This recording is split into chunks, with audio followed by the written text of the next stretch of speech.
نحن بنعرف انه فينا نقول هالشي لانه برلين صارت شيح. في خبيط عم بيصير هون دخلك او شيء؟ شو هيدا؟ بس حكيت على الحركة. استاذ شو اسمها؟ جهاد؟ شو بتعمل يا جهاد؟ مهندس؟ انت؟ لا لانه انت طفل. عم تطلع اسم الله ليكو قد بيبي فيس حبيبي. حدا بيظهر معك بيدوفيل اوتوماتيكلي يعني.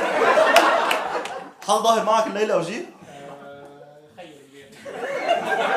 تظهر مع خيك الكبير؟ في انسس بالمانيا؟ لحظه شو عم بيصير؟ رفيقك؟ بس بتسميه خيي الكبير؟ عادة بيقولوا دادي لانه استبرو.